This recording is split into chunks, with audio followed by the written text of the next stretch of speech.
Morning, y'all. It's Lippy. I told y'all yesterday we was going to do a one-pot something. So I got this morning and said, oh, Lippy, you got to do a one-pot something. Well, for 2 days, I've been cleaning out our 3 freezers, trying to see what I need to go ahead and use up so I can start replenishing coming the fall and winter, because that's when the good stuff really grows. I mean, spring and summers, your peppers, your squash, tomatoes.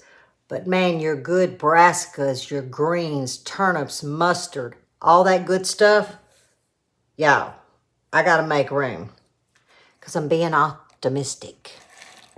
Yeah, I still ain't got all my dirt, but I'm still being optimistic.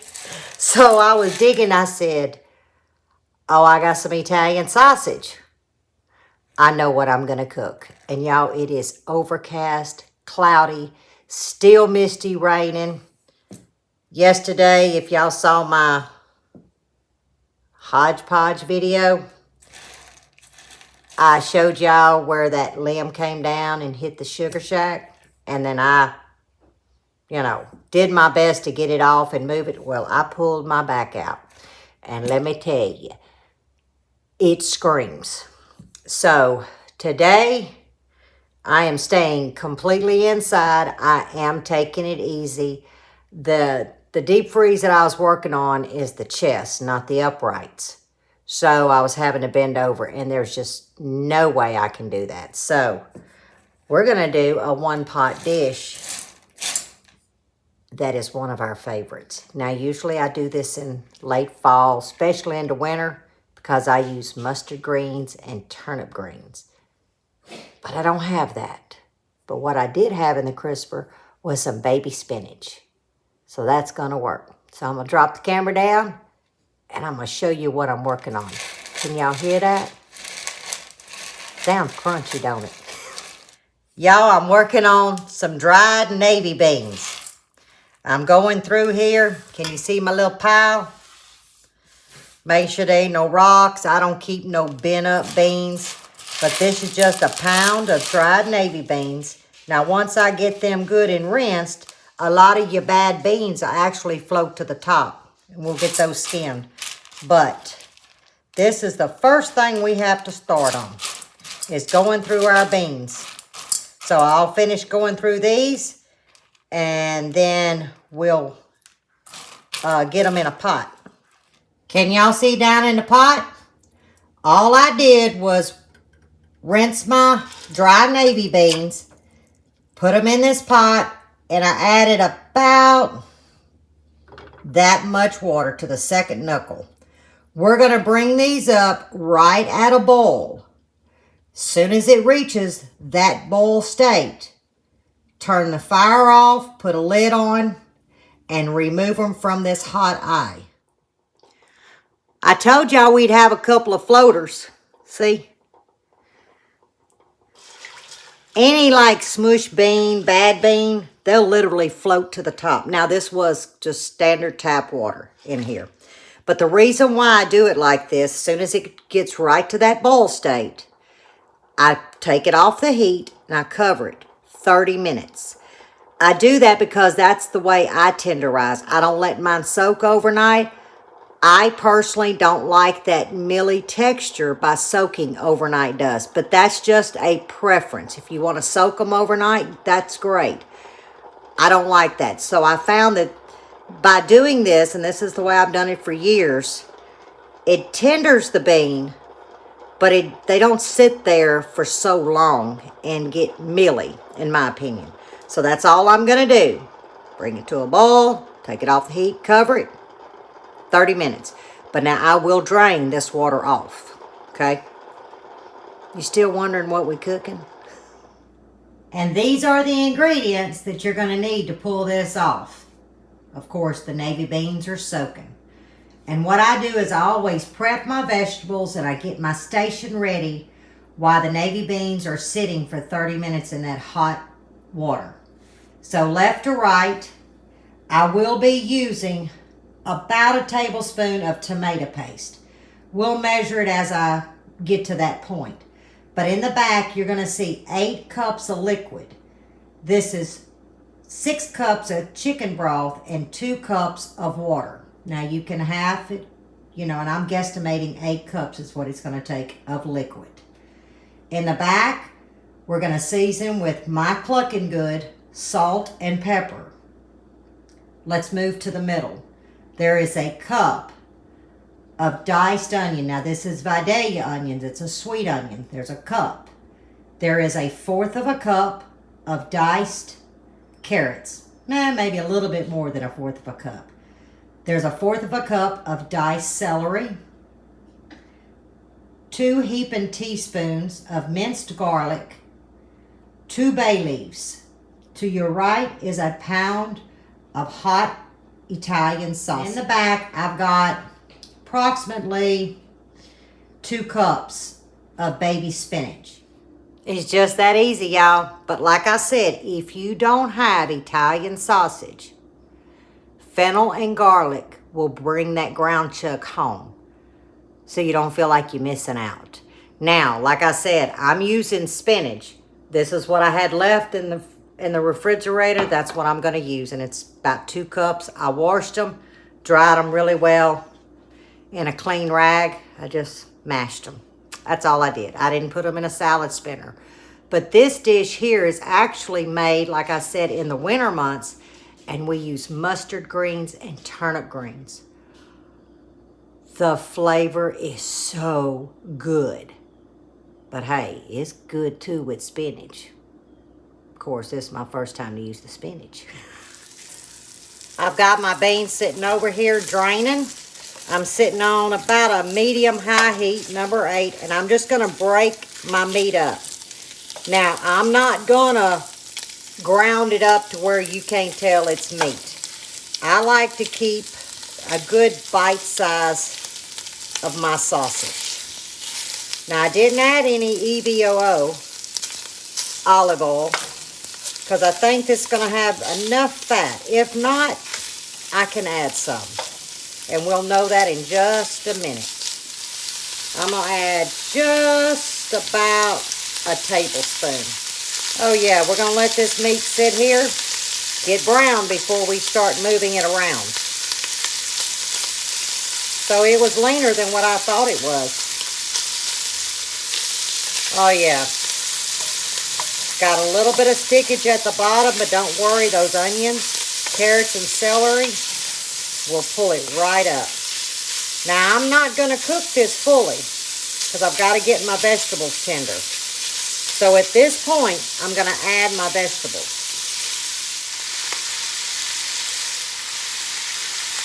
Oh, we lost one. I'm going to turn my heat down to about a number 6. And I'm going to add just a pinch of salt. I'm not trying to caramelize the vegetables. I want to get the natural juice out of the onions. And what that's going to do is clean the bottom of this pot. This is a gratin. Some calls it a fond, F-O-N-D. And let me tell you what, that's Flavor Town down there. All right, we're going to let these get all happy. But you see the size pieces. Let's see if I can pull one up. Now there again, that's the preference. Oh yeah. Can y'all see this? I don't know if you can see it. Watch. I mean, it is just cleaning the bottom of this pot up. Now we won't be adding the clucking good, salt, and black pepper till midway. Y'all have seen me cook beans before.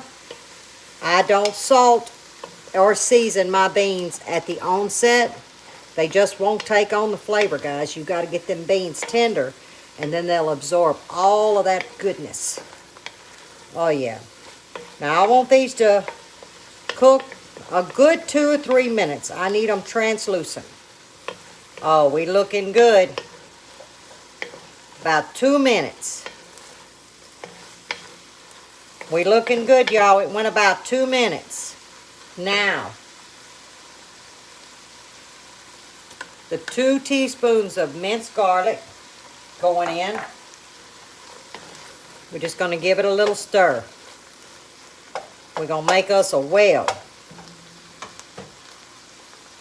Let's measure.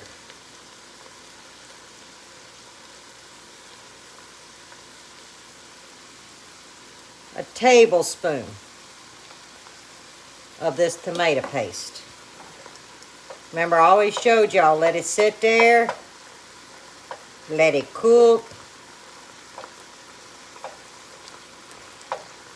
It's going to get real sweet. You won't have that metal taste. I just let mine sit there and do its thing before I ever fold it in. About a minute. Oh yeah. Now we just bring it all together.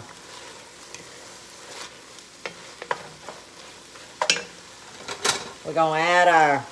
See how they puffed up, but they maintain their shape?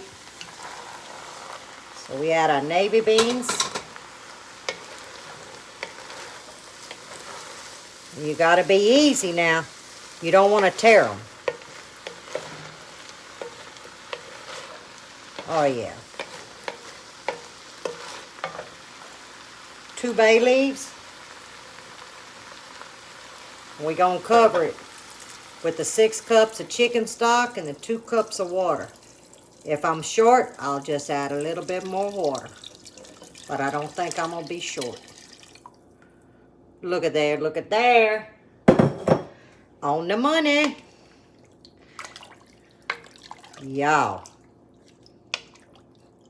This is good eating right here. Alright, now I'm going to bring this up to a boil. So I'm going to turn it up to about a number 9. Once it comes to a boil, we're going to drop it down to about a 2. Put the lid on, start letting it cook and simmer, stirring occasionally. Now remember, no salt, no pepper, no clucking good, no spinach. We're ways away from that. We've reached that boil state. We're going to turn it down to a number 2. Give it a really good stir. All right, number 2, lid on, and Lippy is fixing to sit down and rest her back, because it's still screaming. We're at the halfway mark. It's been going about an hour. And they are getting tender. So I know they're going to take on the flavors. Now this is going to be to taste. That ding was my oven. It's ready for my cornbread. I'm just going to hit it with a little bit of clucking good. Some salt, and now that's to taste. Black pepper. Very simple, guys. Lid back on. Y'all, it's been 2 hours. Actually, I'm lying. It's been 2 hours and 25 minutes.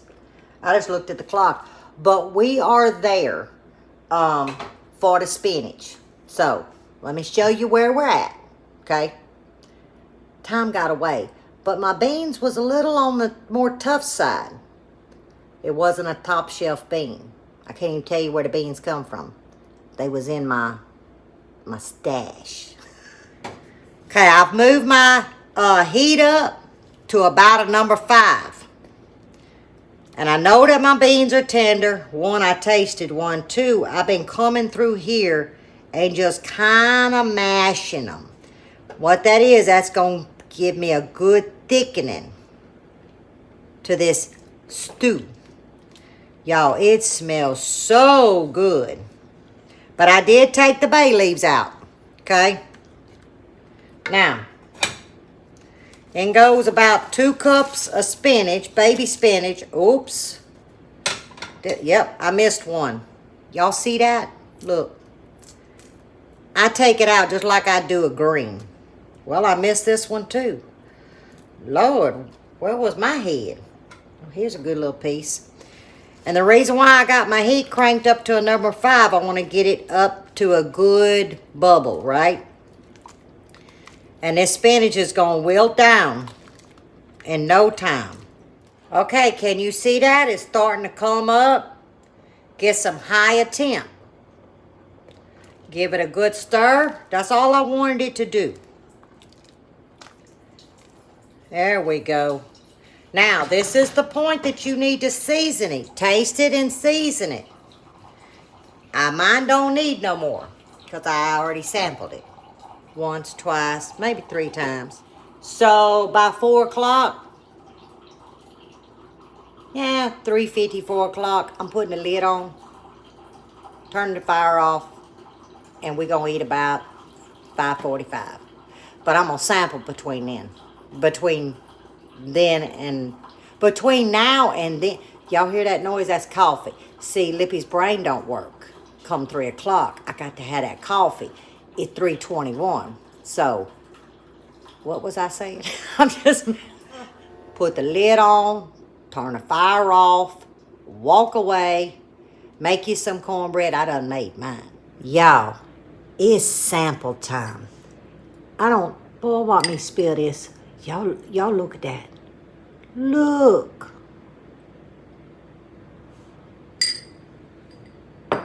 I ain't through yet. Look.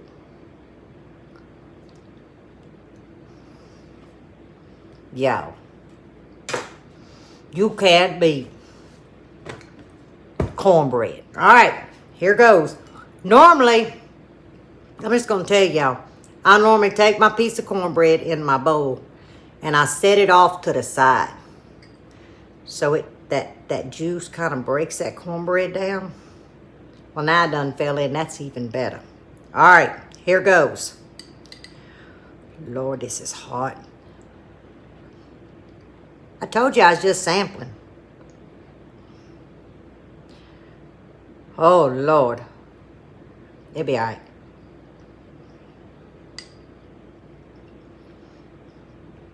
It needs one more opinion. That was the first opinion.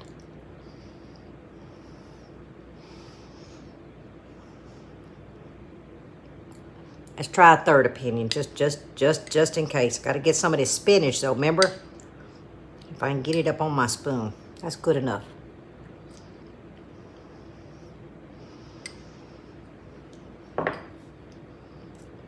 Yeah.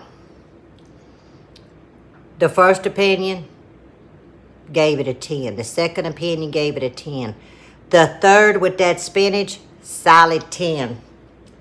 So if you only got baby spinach, use it.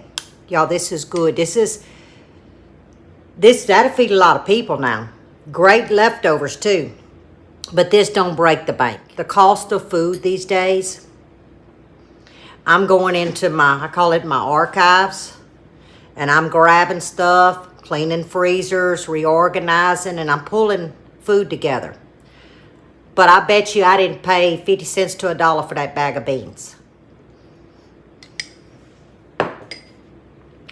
This is one that Lippy loves, okay? I'm a big soup stew eater, by the way. All right, guys. Cheers. It's even good with coffee. Stay safe, stay well, and God bless. That was a big hunk of Italian sausage. Till the next one.